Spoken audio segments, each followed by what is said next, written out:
Après avoir été prêt à décrocher la lune, retrouvons Petit Pierre dans une nouvelle aventure. Petit Pierre et le terrible géant pas si terrible.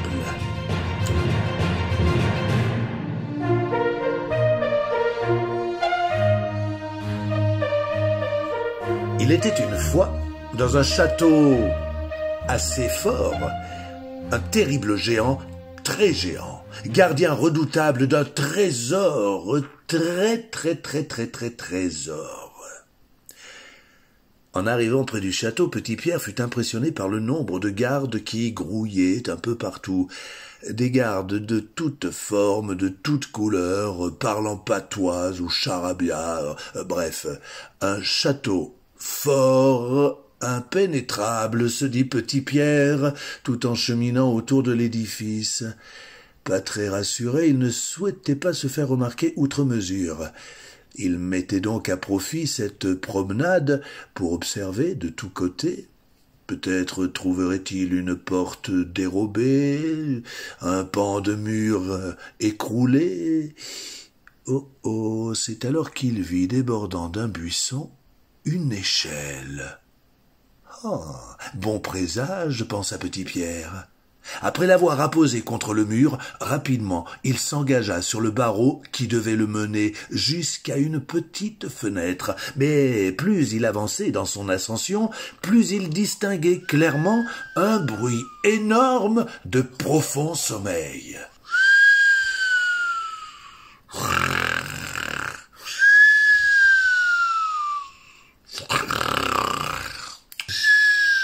Petit Pierre fut donc à moitié surpris de découvrir le géant endormi à même le sol. Oh, ça risque de ne pas être une partie de plaisir, se dit-il. Comment allait-il faire pour s'emparer du trésor sans réveiller le géant? Car bien entendu, le géant étalait son sommeil sur un coffre-fort énorme, ficelé comme un saucisson par une chaîne énorme, elle aussi, entrecroisée de multiples verrous également énormes. Petit Pierre fut tout de même attendri de le voir endormi, le pouce dans la bouche. Oh. En se laissant glisser le long du mur, sans doute de la poussière s'effrita pour venir chatouiller les narines du dormeur qui se mit aussitôt à éternuer.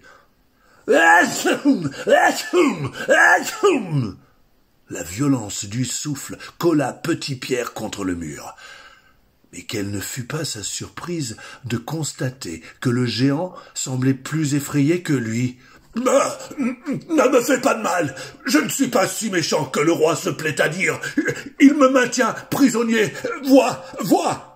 Et il montra ses poignets enchaînés et cadenassés d'un lourd verrou.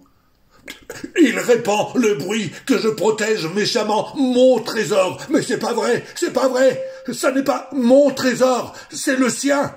Il espère ainsi qu'aucun voleur ne vienne le dérober. » Et quand bien même, pensa Petit Pierre, je présume qu'il y a autant de clés qu'il y a de serrures sur la chaîne. « Il y en a tant, répondit le géant, qu'il leur a donné un petit nom à chacun, mais je ne sais pas pourquoi, sans doute pour ne pas les perdre.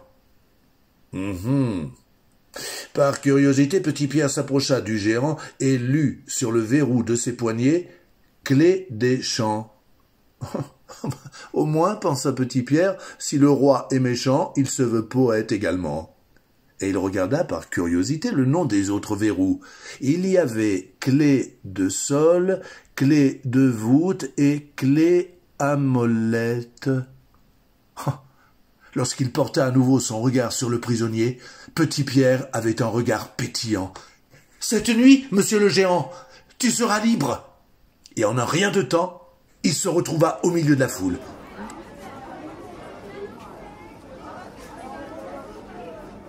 Il vit un homme poussant une brouette remplie de beaux légumes.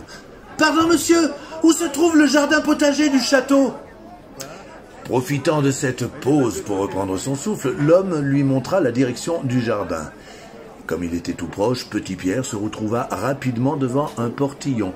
Il prit la petite clé qui se trouvait dans la serrure et retourna sur ses pas. Un garde lourdement harnaché faillit le renverser à l'angle d'une rue. Pardon, mon capitaine, où se trouve la prison du château?